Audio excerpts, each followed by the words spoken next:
My name is Molly Bachmann. I am a doctor of physical therapy, and I currently work at Pelvic Health and Rehabilitation Center in San Francisco, though I'm originally from the Midwest. And pelvic health is quite a large umbrella. I treat people ages 5 to 105 for a myriad of conditions. But I would say pregnancy and postpartum is really my first love in the pelvic health world. It is an area of health that is unfortunately still has a lot to be desired as far as how we care for this population, both before, during, and after. And I really feel like physical therapists, it's one of our responsibilities to enhance the field, and part of that is creating platforms and opportunities for education. So I'm really happy to be here and share that with everybody. Yeah, I'm actually really glad to do this topic because this is one of my favorite topic. I think that this is one of the areas which is actually very ignored kind of an area. People don't pay attention to the pelvic health that much during pregnancy as well as postpartum, and it could have long-term effects as well on your health. Just to start with our conversation, I think it would be best to actually start with just, if you could give a little bit about a brief overview of the anatomy of the pelvic health. Absolutely. So when we say pelvic floor, what we're really talking about is actually 3 robust layers of muscle that sit at the base of the pelvis.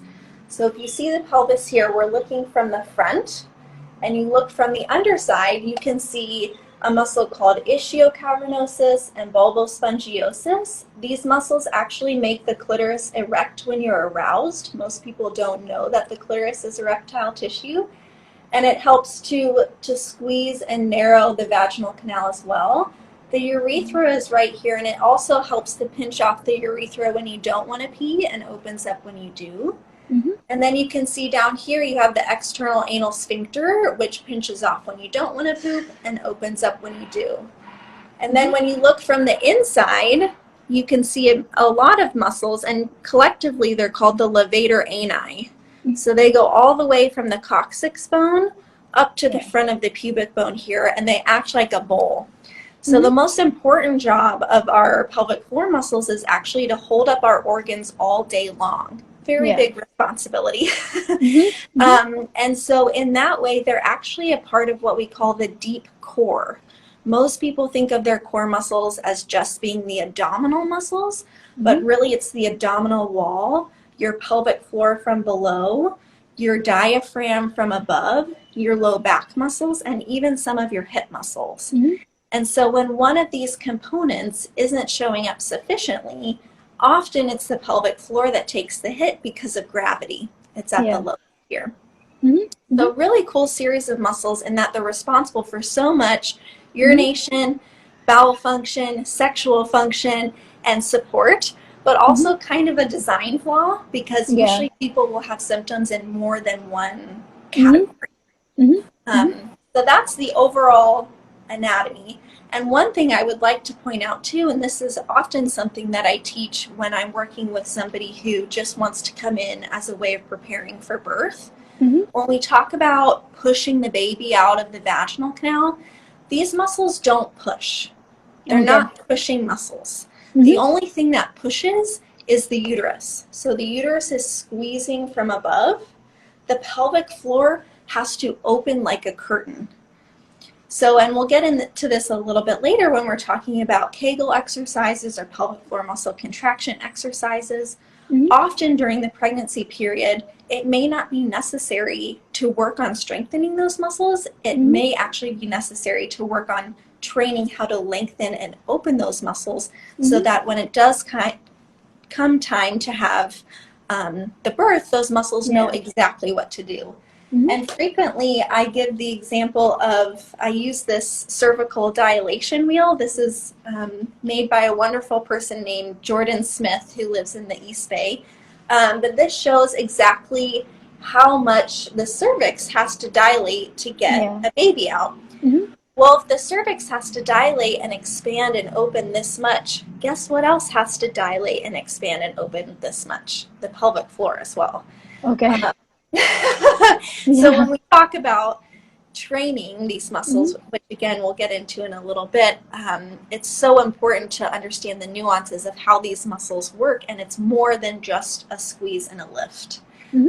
which Hmm. is what most people think of. Okay, so we have actually divided this session. Of course, we are trying to cover both pregnancy and postpartum. So, just starting with pregnancy, like what are the common pelvic floor issues that you think might arise during pregnancy time? One of the major ones that people come to me for are varying degrees of urinary incontinence. Hmm. And so this can span from something like stress urinary incontinence, which means that you have urinary leakage when you do something like laughing, sneezing, or coughing, Hmm. or maybe you're jumping rope or jumping on a trampoline. You might feel a little dribble of urine come out. Or it can be something like urinary urgency, where you have a, all of a sudden a very strong, intense sense of urgency to urinate, and you're unable to hold it long enough to get to the bathroom in time.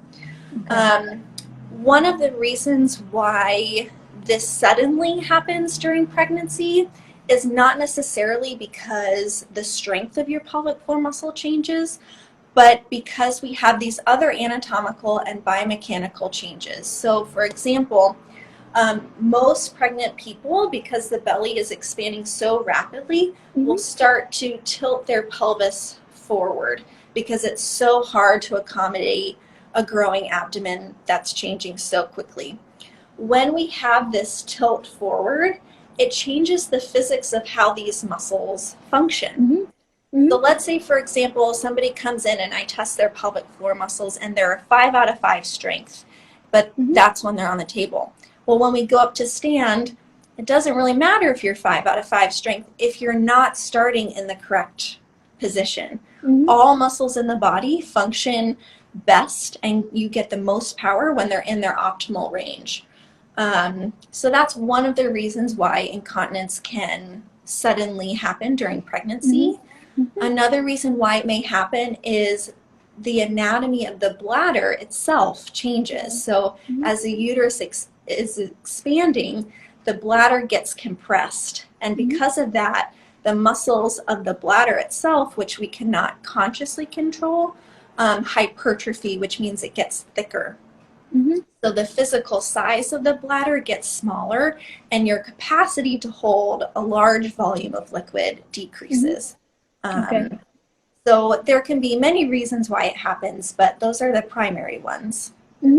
Hmm. Some other things that I see frequently during pregnancy are pubic symphysis pain. Hmm. Yeah. Um, so again, going back to this model here, you have your big hip bones. The Yeah. pubic symphysis is where the hips come together in the front, this blue area. Hmm. In somebody who's not pregnant, the space between there is about 4 to 5 millimeters, which is pretty small.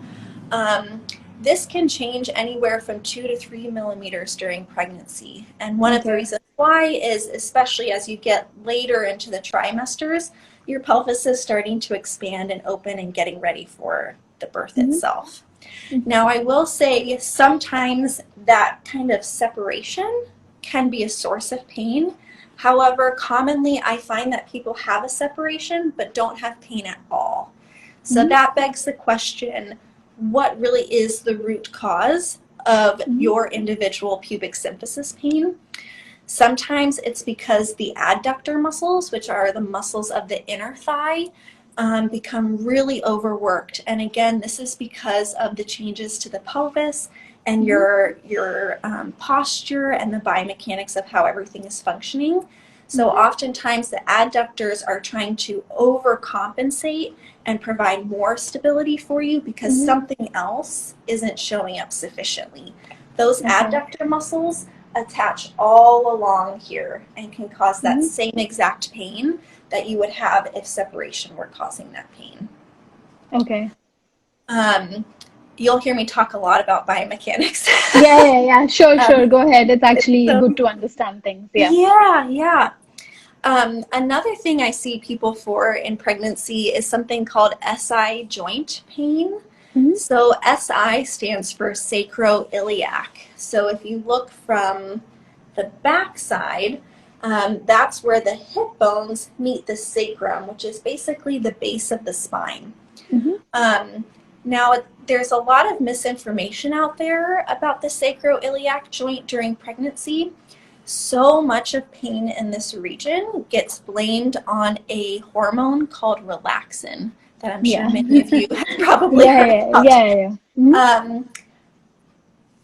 What we're finding in the research is that relaxin often is not the primary cause or root cause of this pain. Yes, relaxin is responsible for making your ligaments a little bit more lax, a little bit more stretchy so that your pelvis can expand and open for birth.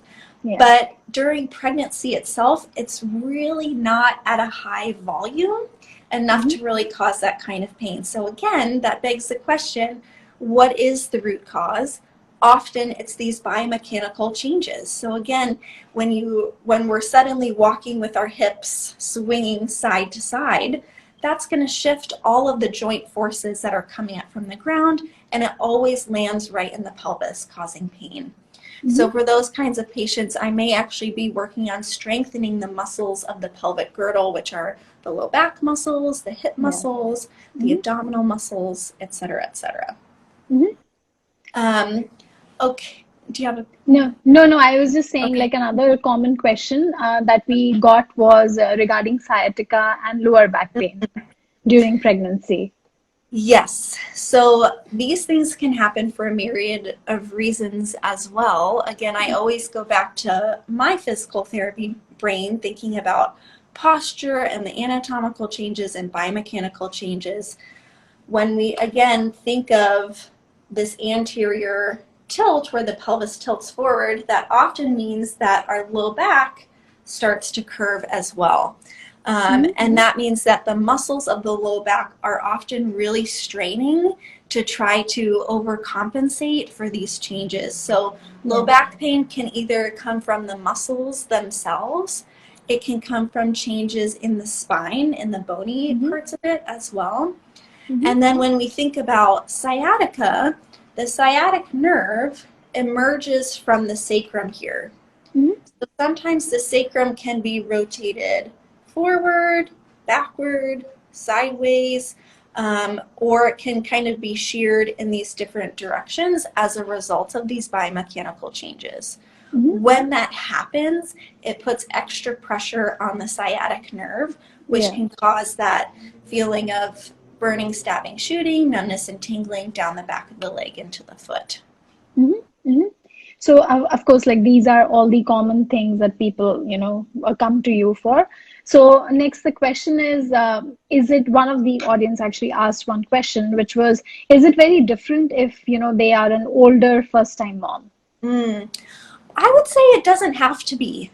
If you're somebody who is really self-aware and is active and is able to maintain that activity throughout the pregnancy, I don't see why any of these things might be worse for you than if you were younger.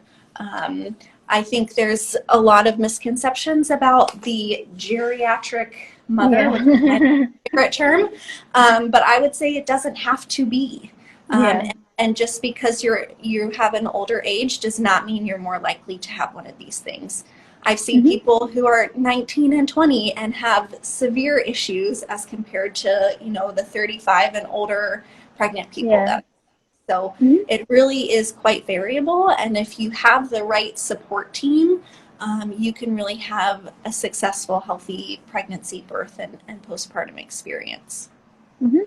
So another question which was asked was, like, during the pregnancy, what are the kind of exercises that people should do in order to avoid these, things that could happen?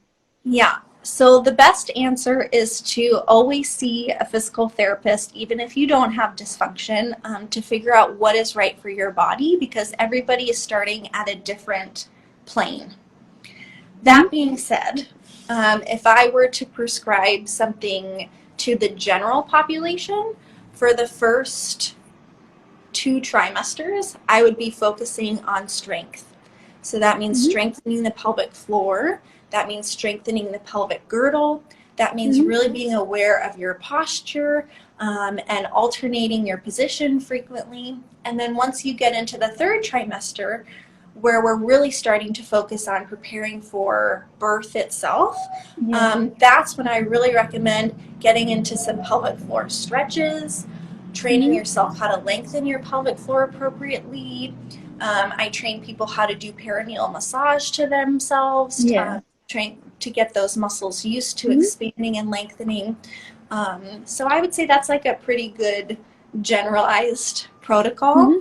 And also, you know, remember, we've talked a lot about strength and flexibility, but endurance is also key. So birth itself, metabolically, you're running 2 or 3 marathons. You're burning a lot of energy. Your heart is working really hard. Your vascular system is working really hard. So if you can maintain some kind of cardiovascular activity, whether it's just getting in a good walking routine, or if you're a runner, keeping up with running, or even just walking in a pool, that is therapeutic enough to maintain good cardiovascular health and prepare for that part as well. So one person asked a question. Let me read it. It's about other than Kegel exercises, what are the exercises that can be done for pelvic floor? Yes. Well, even within the Kegel exercise realm, there are many variations of it. So most people, when they do a Kegel or a pelvic floor contraction, they do a squeeze and a lift, and they'll do multiple repetitions of that. Well, in our body, we have all different kinds of muscle fibers. We have slow twitch muscle fibers and fast twitch muscle fibers. In the pelvic floor, 70% of those muscle fibers are slow twitch. Those are the endurance fibers. So that's the ability to have a submaximal contraction for a long period of time. The quick twitch muscle fibers are the ability to turn on and off really quickly. So gain a lot of power really fast and let go of that power really fast. So practicing pelvic floor contractions with different frequencies and intervals is also really important to train those different muscle fibers. And then once I feel somebody has a really good handle on their ability to complete all 3 of those, and I feel like they can coordinate it well with a muscle called transversus abdominis, which is deep inside the abdomen, we'll start to incorporate this pelvic floor contraction or different breathing techniques with other more general exercises. One of my favorites is what I call a Jane Fonda, which is when you're lying on your side and your legs on a diagonal behind you. You're inhaling to let your pelvic floor relax, exhaling to pull your pelvic floor up and in, lifting the leg, lowering it, and then letting go of your pelvic floor. And then you can progress from there. You can do it with jumping, you can do it with planks, you can do it with, you can get really fun and creative with it. So from a strengthening perspective, that's kind of the usual course of events that happens. And then when we talk about stretching the pelvic floor, unless there's something really specific about your anatomy that would require a different kind of stretch, good pelvic floor stretches are things like happy baby, a deep squat, as if you were to go to the bathroom in the woods, or over a non-toilet bathroom, doing things like child's pose, doing things to stretch your inner thigh muscles. All of those things can be really therapeutic to getting the pelvis to open and lengthen and elongate those muscle fibers. Okay. So I'm going to read few more questions, which we had got. So one of the question was, how can, like, if you don't treat all these problems during the pregnancy at the right time, if you don't go, then how can it impact your health in the longer time? Yeah. Well, let's we'll kind of break it down into maybe 3 different sections. So let's talk about incontinence first. And this is something that I get very passionate about. So if we're not addressing urinary incontinence as close to the initial onset as possible, we're really setting you up for not great hygiene. You know, if you think about having urination, urine in your underwear or in a pad for prolonged periods of time, that sets you up for UTIs and other kinds of infections, which isn't great for pelvic health. But you think even beyond, as you age, I even have nightmares about this, but you think about all of these people sitting in skilled nursing facilities who are incontinent of urine, either because it was never addressed before or it's new for them, who suddenly get these undiagnosed UTIs that sometimes can go to the brain. And I don't say that to scare people, but what I mean is that if we can address it soon enough, we really avoid some of these consequences that may happen later on in life as well.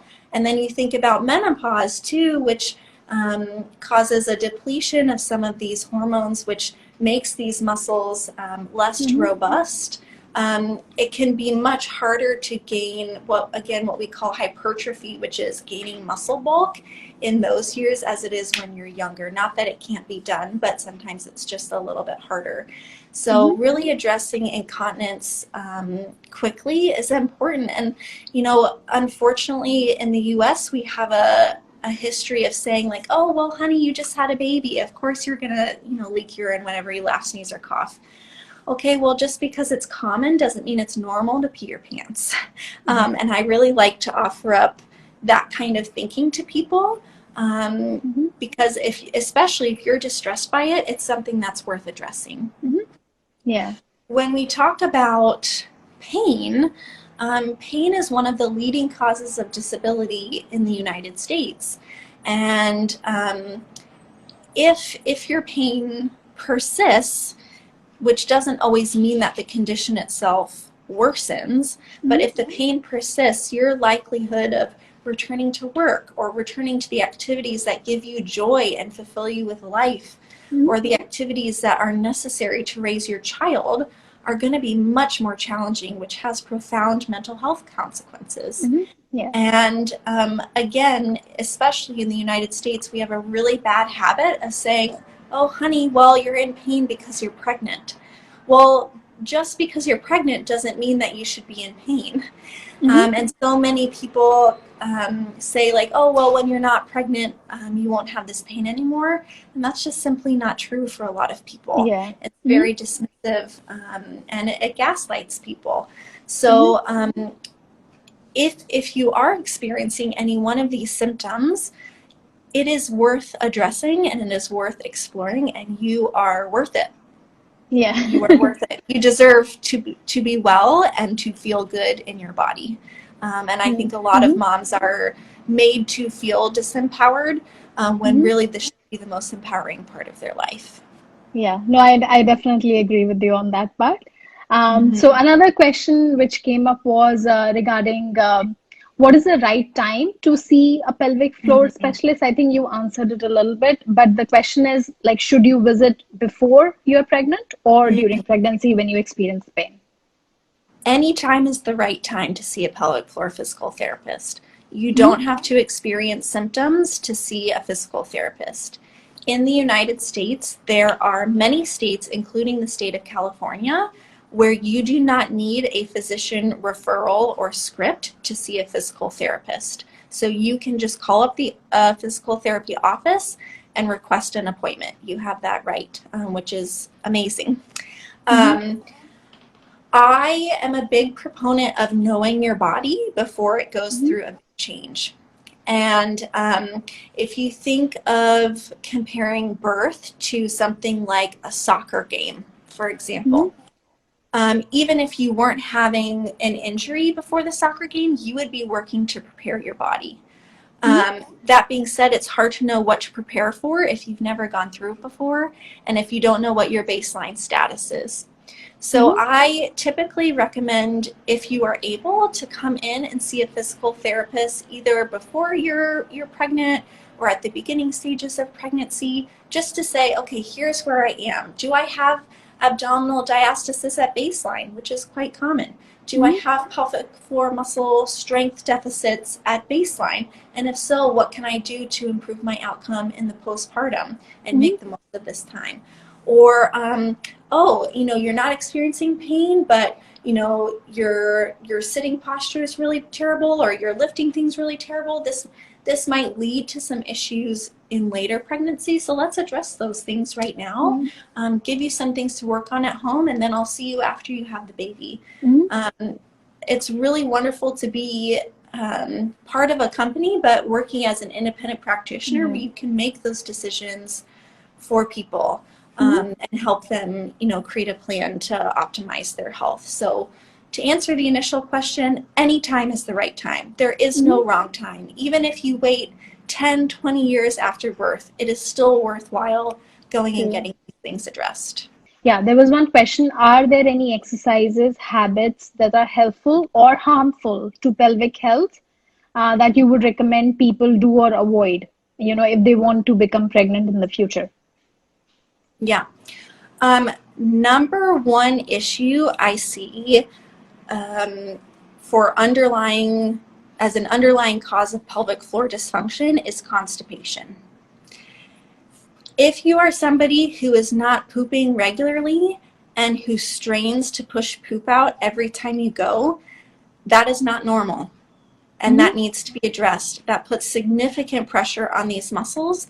It puts significant pressure on your organs, and that is something that needs to be really treated Mm-hmm. seriously, in order to prepare your pelvic health for the best possible outcomes. Mm-hmm. So when you feel the urge to poop, your poop should be in a good enough place that you can go sit on the toilet or go squat and it just comes right out. You shouldn't have to push or anything. Mm-hmm. Um, and so that's really like my number one thing Yeah. is Mm-hmm. address constipation if you are somebody who suffers from constipation. Mm-hmm. The other thing is having really good bladder habits. We really should only be urinating 6 to 8 times a day, and we shouldn't be doing what I call the just in case pee. And this is something that is usually a habit created in childhood where the mother or father will say, oh, we're about to leave the house. Everybody go to the bathroom just in case. You're really not setting people up for good habits because what you're doing is you're teaching the bladder to eliminate at a lower threshold. And Uh-huh. really, we want that bladder to recognize true fullness before we empty. Mm-hmm. It is something that can be fixed in adulthood, but it takes a lot of work. So really getting Yeah. into good bladder habits as well Mm-hmm. is going to set you up for success too. That can be done in vaginismus. Oh, okay. Well, this is a little bit of a separate topic, Yeah. and maybe we can do Mm-hmm. a physical therapy Yeah. um, live sometime about vaginismus. Yeah. But Mm-hmm. typically in vaginismus, what happens is the pelvic floor muscles are really, really tight, to put it simply. I've seen people where I can barely get my pinky finger into their vaginal canal because it's so Mm-hmm. constricted. For these people, I really recommend seeing a physical therapist, because it can be very individualized. Often what happens in physical therapy is we talk a lot about breathing techniques and how to down train those muscles and lengthen them. We work on different stretches and ways to release the tension there. And we may also use different devices like a TheraWand or a series of dilators to Mm-hmm. help that tissue regain resilience to stretch. Mm-hmm.